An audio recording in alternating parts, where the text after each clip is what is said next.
ఆంధ్రప్రదేశ్ ముఖ్యమంత్రి చంద్రబాబు నాయుడు అధ్యక్షతన ఇవాళ సచివాలయంలో ఏపీ మంత్రివర్గ సమావేశం జరగనుంది. ఈ సమావేశంలో అమరావతి రాజధాని నిర్మాణానికి సంబంధించిన కీలక అంశాలపై చర్చ జరిగే అవకాశం ఉంది.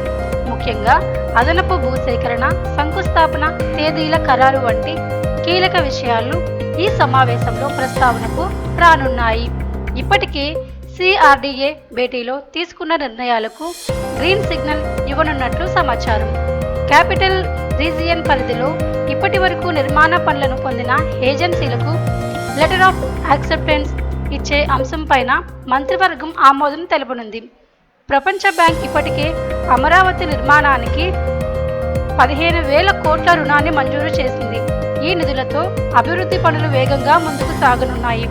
మున్సిపల్ శాఖ మంత్రి పొంగూరు నారాయణ ఇటీవల వెల్లడించిన వివరాల ప్రకారం సిఆర్డీఏ పరిధిలో మొత్తం చేపట్టబోతున్నారు. వీటిలో తొలి దశలో 73 పనులకు పరిపాలన అనుమతులు లభించాయి. ఈ పనుల కోసం 24,274 కోట్లు అవసరమవుతాయని అంచనా. మొత్తం పనుల విలువ 45,249 కోట్లు కాగా ఇందులో అసెంబ్లీ భవన నిర్మాణానికి 765 కోట్లు, హైకోర్టు భవనానికి 1,048 కోట్లు, ఐకానిక్ టవర్లకు 4,665 కోట్లు ఖర్చు అవుతుందని సిఆర్డీఏ పేర్కొంది.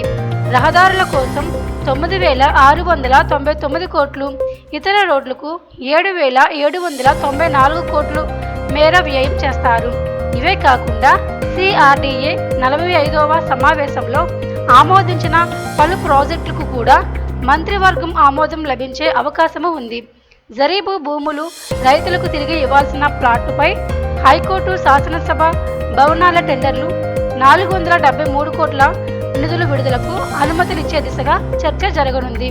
మొత్తంగా చూస్తే అమరావతి పునర్నిర్మాణానికి సరికొత్త ఊపు అందే అవకాశాలు కనిపిస్తున్నాయి.